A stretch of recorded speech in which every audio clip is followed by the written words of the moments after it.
है इस संगोष्ठी में मंच और सामने बैठे हुए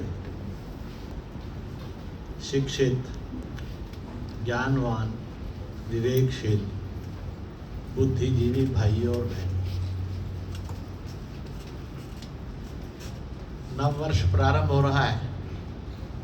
मैं उसकी शुभकामनाएं करता हूँ। पर ये नव वर्ष क्या है, अब जरा ज्ञान की परतें खोलेंगे तो पढ़ने में आसान हो जाएगा। करोड़ों वर्ष पूर्व ब्रह्मांड में 4 तत्व थे। पृथ्वी नहीं थी,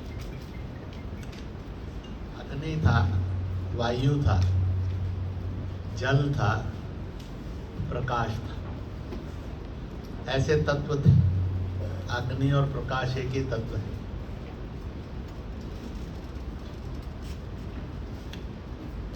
और एक सबसे श्रेष्ठ तत्व था जिसको आजन्मा कहते हैं, जिसको ना जन्म है ना मृत्यु है।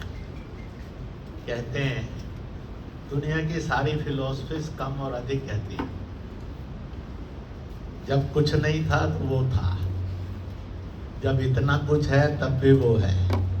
इस राष्ट्रीय सुरक्षा जागरण मंच के विभिन्न चैप्टर्स के माध्यम से जो देश में आज की तारीख में जिनकी संख्या 48 है, विभिन्न राज्यों में, विभिन्न शहरों के अंदर हम इस राष्ट्रीय सुरक्षा जागरण मंच के काम को आगे बढ़ाने का काम कर रहे हैं।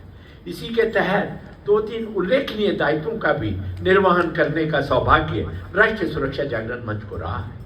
हमारे आदरणीय मार्गदर्शक जी की यह राय रही कि लोग बाग प्लेजर ट्रिप्स पर, तीर्थ यात्राओं पर और मनोरंजन की यात्राओं पर जाते हैं, लेकिन देशभक्ति की यात्राएं भी हमारे लिए उतनी ही आवश्यक हैं। इस नाते अंडमान निकोबार द्वीप, जिनको शहीद स्वराज द्वीप नमन यात्रा का नाम दिया गया, उस यात्रा की शुरुआत भी राष्ट्रीय सुरक्षा जागरण मंच ने करी।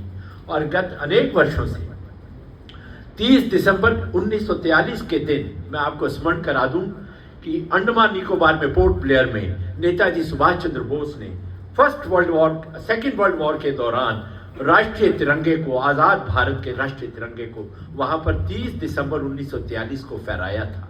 उसी की स्मृति में और उन शहीदों को जिनके ऊपर अत्याचार किए गए अंग्रेजों की हुकूमत के दौरान, उनके बारे में कुछ ज्यादा बताने की कोई जरूरत नहीं है, क्योंकि आप सभी उससे जानकार हैं उस चीज के। तो वहां पर ये यात्रा हमारी जाती है राष्ट्रीय सुरक्षा। और दूसरा संकल्प कि मैं पंचकोश के आधार पर अपने आप को आत्मविश्वास के साथ लेकर के चलूंगा। तो मैं पुनः हमारे युवाओं पर मुझे नाज है, गर्व है। और ये विद्यार्थी इस प्रकार के भाव को लेकर के चलेंगे जैसे गांव की परंपरा थी। पहले गांव आत्मनिर्भर थे, किसी भी प्रकार की खान पान की, रहन सहन की, कानून की व्यवस्था भी गांव संपूर्ण व्यक्ति बैठ करके उस सारे कार्य को करते थे। उसको हम आत्मनिर्भर गांव कहते थे। गांव से जैसे व्यक्तियों से मिलने से परिवार बनता है, परिवार से समाज बनता है, समाज से गांव, गांव से शहर, शहर से महानगर और महानगर से राष्ट्र बनता है। तो इस प्रकार की कड़ी को जोड़ करके जब हम सब मिलजुल करके इस राष्ट्र के बारे में चिंतन करेंगे, वास्तव में ये बदलाव निश्चित रूप से आएगा। और मैं मानता हूं कि ये युवा केवल भारत को नहीं, पूरी दुनिया को नई दिशा, नई गति और नई प्रेरणा प्रदान कर सकते हैं। मैं कविता की पंक्तियों के साथ समापन कर रहा हूं। सारे जग का राज संभालो, सारे जग का राज संभालो और सोने का ताज संभालो। मैं भी मन की बात कह सकूं, मैं भी मन की बात कह सकूं, इतना तो अधिकार मुझे दो। मानव हूं, मानवता का प्यार मुझे दो। ये मंदिर मस्जिद गुरुद्वारे, ये मंदिर मस्जिद गुरुद्वारे सब तेरे ही बने सहारे, मेरा मन भी सब बने सुपावन, इतना तो मनुहार मुझे दो, मानव हूँ मानवता का प्यार मुझे दो। जग की सारी वसुधा तेरी, जग की सारी वसुधा तेरी, यह केसर की क्यारी तेरी, मैं भी अपने पाँव पसारूं, मैं भी अपने पाँव पसारूं, इतना तो आधार मुझे दो, मानव हूँ मानवता का प्यार मुझे दो, मानवता का प्यार मुझे दो। तो आज पूरे राष्ट्र में मानव प्रेम की आवश्यकता है, इंसानियत को। On behalf of the Forum for Awareness of National Security, I extend a warm and hearty welcome to all of you to this two-day national conference on a vision for national security, capacity building and cultural diplomacy. We are privileged to have among us respected Dr. Indresh Kumar ji, Margdarshak of Rashtriya Suraksha Jagran Manch. Sir, your vision and your mentorship is a source of great inspiration to all of us to meet our stated goals and objectives. Welcome, sir. A special welcome to our special guest, Shri Jaideep Kumar Karnik, Senior Journalist, Amar Ujala Web Services. Thank you for taking time out from your busy schedule to be with us here today. It is my privilege to welcome my eminent guest of honor, Professor Gurmeet Singh, former Vice Chancellor, Pondicherry University, and Professor Radhesh Shyam Sharma, former VC, Chaudhary Devilal University. We look forward hearing your valuable thoughts in this session.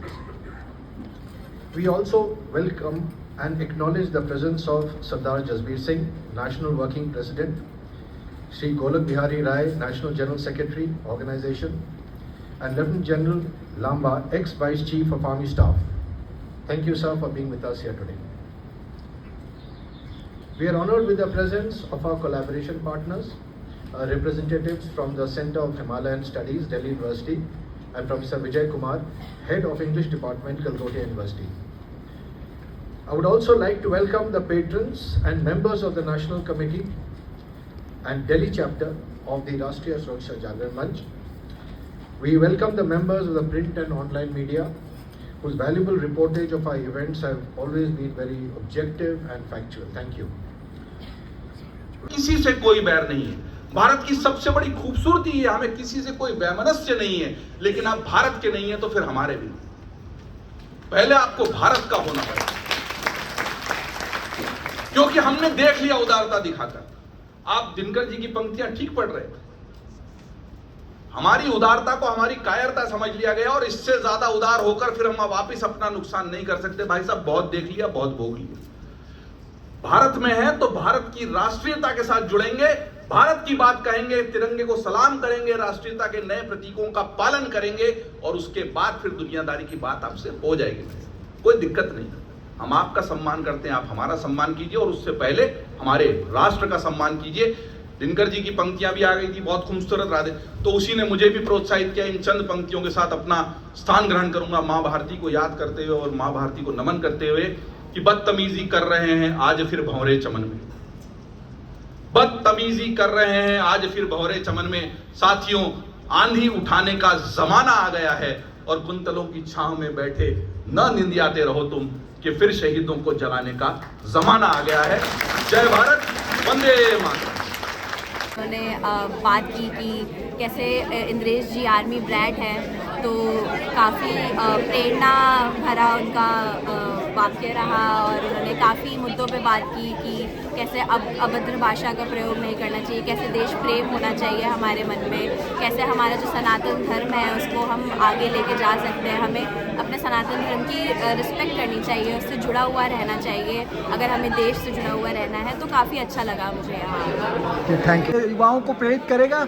हाँ जी, बिल्कुल, ऐसे seminar युवाओं के लिए बिल्कुल होना चाहिए। मुझे तो लगता है कि इससे एक डायलॉग क्रिएट होता है, एक चर्चा स्टार्ट होती है, लोग प्रोत्साहित होते हैं, जोश भरता है, और युवाओं तो ऑलरेडी हम ढूंढते रहते हैं, ऐसे अपॉर्चुनिटीज़ ढूंढते रहते हैं जहाँ पे हमें अपनी बात करने का भी मौका मिले, और जो हमसे हमारे बड़े हैं उनसे सीखने को भी मिले कि कैसे होता आया है और कैसे हम अपने ट्रेडिशन को आगे लेकर जा सकते हैं। Thank you.